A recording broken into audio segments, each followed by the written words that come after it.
যাত্রার পালায় কোনো ভালো মানুষ যায় না, সব ফাতরার দলেরা যায়। দুর্নীতির ওই আখড়ায় বসে জাহির করে জ্ঞান, দুর্নীতির ওই আখড়ায় বসে জাহির করে জ্ঞান। কলম দিয়ে কামায় টাকা, কলম দিয়ে কামায় টাকা, আবার ধরে সাধুর ভান। ওরা শিক্ষিত শয়তান, ওরা শিক্ষিত শয়তান, ওরা শিক্ষিত শয়তান, ওরা শিক্ষিত শয়তান। রব্বুল আলামিন বললেন, আল্লাহু ওয়ালিয়্যুল্লাযীনা আমানু ইখরিজুহুম মিনাজ-যুলুমাতি ইলান-নূর।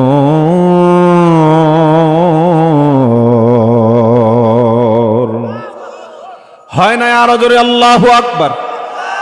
ও কাসনার মুসলমান, কোরআনের ময়দানে বসে কোরআন শ্রবণ করে, রাসূলের সুন্নাহ হাদিসগুলো শ্রবণ করে, যে একবার সুবহানাল্লাহ পড়ে, একবার আল্লাহু আকবার বলে, একবার আলহামদুলিল্লাহ বলে, আমার হাবিব বলেছে মা বাইনাস সামাওয়াতি ওয়াল আরদ, আসমান জমিনের ফাঁকা জায়গাগুলো আল্লাহ তাআলা সওয়াব দিয়ে পরিপূর্ণ করে দেয়। বর্তমান একবিংশ শতাব্দীর যুগে এসে বিজ্ঞান কত উন্নতি সাধন করেছে, মাটির বিজ্ঞান আজ চাঁদ পর্যন্ত পৌঁছেছে। কথা বলেন ঠিক কিনা? এই চাঁদ পর্যন্ত একদিন দুই দিনেই পৌঁছাতে পারে নাই। বিজ্ঞান তার ল্যাবরেটরিজের মধ্যে বসে 50 বছর গবেষণা করে তারা ক্ষিপ্ত গতির রকেট আবিষ্কার করে, আমেরিকার নাসার বৈজ্ঞানিকরা তারা স্পেস থেকে রকেট উৎক্ষেপণ করে চাঁদ পর্যন্ত পৌঁছেছে। কিন্তু আল্লাহর হাবিব বলেছে, দুনিয়ার উম্মতের দল, তোমাদের কাছে রকেট নাই, বিমান নাই, তোমরা চাঁদ পর্যন্ত পৌঁছতে পারবে না। কিন্তু আল্লাহর কোরআন শুনে যদি সুবহানাল্লাহ পড়ো, আলহামদুলিল্লাহ বলো, আল্লাহু আকবার বলো রে, মহান আল্লাহ রব্বুল আলামিন তার কুদরতি রকেট দিয়া, তার কুদরতি রকেট মানে ফেরেশতা নামক রকেট দিয়ে তোমার এই আল্লাহু আকবারের আওয়াজগুলোকে ধুলক বুলক মারিয়া সপ্ত আসমান ছাড়িয়ে সরাসরি আল্লাহ তাআলার বাসভবন পর্যন্ত পৌঁছায় দেবে। ভাইরা আমার, আজকে 27 রজব, রাসূলের মিরাজ যেদিন হয়েছিল, যেই রাত্রে হয়েছিল, আজকের সেই রাত। যদিও আল্লাহর নবীর মেরাজ কোন বছর, কোন তারিখ, কোন মাসে হয়েছিল, এটা নিয়ে উলামায়ে কেরামের ইখতিলাফ আছে। উলামায়ে মুতাআখিরিন এদের মধ্যে বিস্তর মতবিরোধ, কিন্তু উলামায়ে জমহুর তারা বলেছেন আল্লাহর নবীর মেরাজ নবুয়াতের 12তম বছরে রজব মাসের 27তম রাত্রে হয়েছিল। সুতরাং আজকের রাতটা সেই বরকতময় রাত, যেই রাত্রে আল্লাহর নবী বিশ্ব নবী মুহাম্মদুর রাসূলুল্লাহ মাটির পৃথিবী থেকে ধুলক বুলক ছাড়িয়ে সপ্ত আসমান মারিয়ে সরাসরি আমার আল্লাহর আরশ মহল্লায় প্রবেশ করেছে। বরকতময় রাত। অন্য দিনের মাহফিল আর আজকের মাহফিল এক না, কারণ আজকের রাতটাই দামি রাত।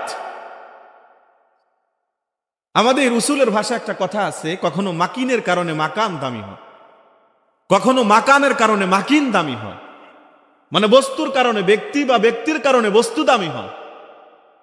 কখনো কখনো কোরআন আল কারীমের মাহফিলের কারণে ওই মাহফিলের রাতটা দামি হয়ে যায়। আর যেই রাতটা অটোমেটিক এমনিতেই দামি রাত, শবে মেরাজের রাত, ওই রাতটা তো নূরুন আলা নূর। কথা বলেন ঠিক কিনা? এই রাত্রে ওই সমস্ত কাবালপোড়ারা বাড়ি পড়ে থাকবে, দোকানপাট আর আড্ডাঘাট আর বাজারের মধ্যে থাকবে, যাদের আখিরাতের প্রতি কোনো ভক্তি নাই, শ্রদ্ধা নাই, ভালোবাসা নাই, যারা আখিরাতের প্রতি কোনো ফিকির নাই, দুনিয়া দুনিয়া। আমি তাদের কাছে উদাত্ত আহ্বান জানাবো, আজকের এই বিশেষ রাতে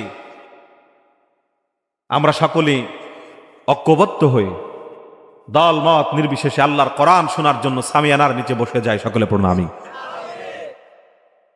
ভাইরা আমার, আল্লাহ রাব্বুল আলামিন বললেন, গোলাম আল্লাহু ওয়ালিয়্যুল্লাযীনা আমানু ইখরিজুহুম মিনাজ-যুলুমাত ইলান-নূর। আল্লাহ হলেন ইমানদারদের বন্ধু, আর ইমানদারদেরকে আল্লাহ রাব্বুল আলামিন জাহান্নাম থেকে, অন্ধকার থেকে, জুলুমাত থেকে বের করে জান্নাতের দিকে, আলোর দিকে আর নূরের দিকে নিয়ে আসে।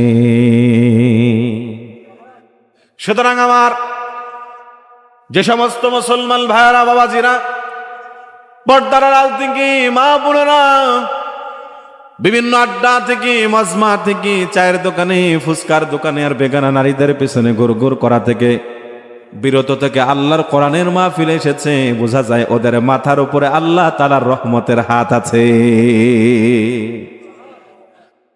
আর যারা এখনো পর্যন্ত মাহফিল আসে নাই, ইন্নাশ শাইতানা লাকুম আদুব্বুম মুবিন, শয়তান হলো আমাদের প্রকাশ্য শত্রু। কথা বলেন ঠিক কিনা? এই শয়তান আমাদের কি কোরআনের মাহফিল থেকে দূরে সরায়া, কোরআনের মাহফিল থেকে বোলায়া বালায়া বিভিন্ন আড্ডার মধ্যে, মজমার মধ্যে আমাদেরকে রেখেছে গুনাহ কামায়ের করার জন্য। বোঝা যায় তাদের মাথার উপরে আল্লাহর হাত নাই, শয়তানের ছায়া আছে। ভাইরা মা, বর্তমান আধুনিক জামানায় কিছু শয়তানের প্রেতাত্মা আছে যারা বলে, যুবকরা তোমরা কোরআনের মাহফিলে যেও না, ও বৃদ্ধরা তোমরা কোরআনের মাহফিলে যেও না, কারণ কোরআনের মাহফিলে গেলে নাকি মানুষ জঙ্গি হয়, মৌলবাদ হয়, মানুষ নাকি দেশদ্রোহী হয়ে যায়। মুসলমান ভাইরা আমার, বলেন তো দেখি আজ পর্যন্ত এমন কি একটা প্রমাণ আছে কোরআনের কারিমের মাহফিল শুনে কোনো মানুষ জঙ্গি হয়েছে, মৌলবাদ হয়েছে? এরকম কোনো প্রমাণ আছে? বরং উল্টো আমরা দেখেছি, যাদের মাথায় টুপি ছিল না, কোরআন শুনে তারা টুপিওয়ালা হয়েছে। কথা বলেন ঠিক কিনা? যাদের মুখের মধ্যে দাড়ি ছিল না, তারা আল্লাহর কোরআন শুনে দাড়িওয়ালা হয়েছে। যাদের গায়ের মধ্যে লম্বা জামা ছিল না, তারা আল্লাহর কোরআন শুনে সুন্নতি লেবাসওয়ালা হয়েছে। যাক কথায়, যারা একসময় আল্লাহ ভোলা ছিল, তারা আল্লাহর কোরআন শুনে আল্লাহওয়ালা হয়ে গেছে। সুতরাং যে সমস্ত বুদ্ধিজীবীরা বলে কোরআনের মাহফিলে যেও না, কোরআন শুনলে মানুষ নষ্ট হয়ে যায়, গান বাজনা শুনলে নাকি যুবকরা ভালো হয়, সুশীল হয়, এ মুসলমান, আমি দাবি করে বলতে পারি, গান বাজনা, জারি পালা, বিভিন্ন জারি গান, পালা গান আর বিচ্ছেদ গান শুনে যুবকরা ভালো হয় না, বরং উল্টো নষ্ট হয়ে যায়।